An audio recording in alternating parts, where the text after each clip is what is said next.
it's interesting to have this knowledge. Then I would go over to the next speaker. The next speaker is Chris Bowles. Chris Bowles is works in Harefield Hospital, and he's a specialist in mechanical circulatory support. He did a PhD about mechanical circulatory support, and he will give us the title of his talk is Resuscitation Guidelines for a Patient with an LVAD. Chris, the floor is yours. Go ahead. Thanks. Dr. de Waal, thank you very much for that introduction. Ladies and gentlemen, it's a great pleasure to speak to you today at this webinar, and I have no conflicts of interest to report. So why do we need LVAD-specific resuscitation guidelines? The answer is the standard ABCDE approach for the assessment of a critically ill person is inappropriate. It's inappropriate because it's ineffective and it has the potential to cause harm. And that harm can be actual to the patient or to the LVAD equipment through mishandling. And it can be psychological through a poorly managed resuscitation, which can traumatize the patient, it can traumatize their relatives, and indeed healthcare professionals as well. So what are the challenges? The challenges are we need to identify the vulnerabilities. Where are these patients most vulnerable? And ensuring that end user competency is commensurate with the probability of exposure, particularly in an emergency situation. Now, this table, the upper part relates to data this year, in August of this year, and the lower part relates to data from 2016. And the left shows the distribution of devices. The right-hand side shows where the patients were located. And you can see from this that pediatric and total artificial heart cases constitute less than 1% of total lung support activity within the UK. And more than 99% of the prevalence is attributable to the use of LVADs. And this gives us an incidence prevalence of use of 6 per 100,000. And just to put that in context, for pacemakers and ICDs, the figure is 43 times higher. But the really important point to note here is that about 93%, rising from 89.9 in 2016, are in the community. And the remainder of those patients are distributed roughly equally between post-hospital post-implantation and those who are readmitted for complications. It's around about 2.5 to 6%. So 9 out of 10 patients are in the community, which means that when we discharge patients, we shift the burden of responsibility to healthcare providers in the community. And the other interesting point is that the prevalence of use of particular device designs changes as a function of time. You can see, for example, that the hardware accounted for 68% of cases in 2016, and that has fallen to 41.3%, and that's due to an increased prevalence of use of the HeartMate 3. So this is a dynamic situation that we need to be aware of. And it's important to make the point that LVAD patients can be superficially indistinguishable from healthy individuals. You wouldn't know which of these two patients had the LVAD. And if you saw this gentleman with the fish, I'm sure you wouldn't assume that he was supported by a device.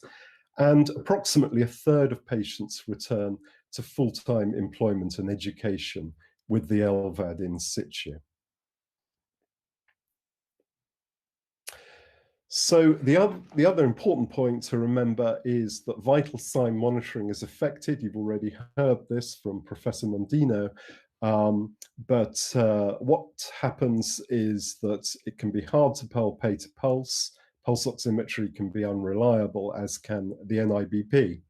And this is attributable to the fact that an increase in pump speed is associated with progressive decompression of the left ventricle, meaning it's less likely the aortic valve will open, and the progressive conversion from pulsatile to non-pulsatile flow.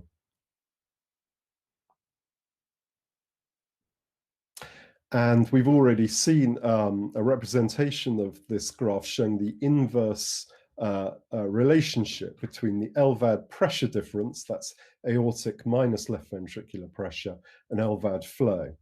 And this relationship holds throughout the cardiac cycle, and that's important because even a sick left ventricle will continue to contract, meaning that the LVAD flow will increase during ventricular systole because the pressure differential is decreasing.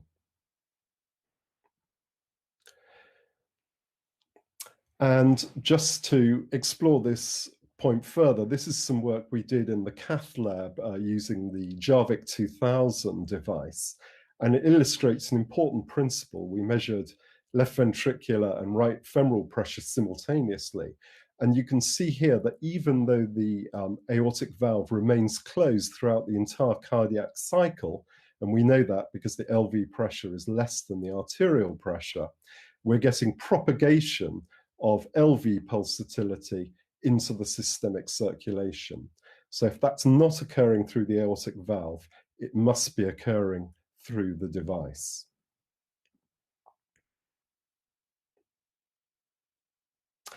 So we know that pulsatility is invariably diminished. The pulse pressure can be unpredictable. Contributing factors are up to a low pulse pressure are high pump speed, poor LV function, poor LV filling due to hypovolemia, RV dysfunction, pulmonary hypertension, or arrhythmia. And the consequences of this are a low probability of being able to palpate the pulse or measure arterial blood pressure, and indeed arterial saturation. And importantly, this problem is exacerbated under conditions of clinical compromise, such as an emergency. But the really critical issue here is what happens when the LVAD is switched off. And this is not something you can assess in a patient, but you can do so if you use a mock circulation model that simulates the dynamic operating conditions of the LVAD. And what I want you to draw your attention to is this black loop. So it's a loop that's inscribed in the pressure differential volumetric flow domain. And in ventricular systole, we have antegrade flow through the device. But in ventricular diastole, we have retrograde blood flow. So we have here the perfect storm because we have the equivalence to severe aortic incompetence. And if you combine that with a dysfunctional left ventricle, you've got very poor systemic perfusion when the device is switched off. So this is some work we did to look at what the probability of exposure is of an ambulance clinician to an LVAD emergency based on London Ambulance Service call-out data.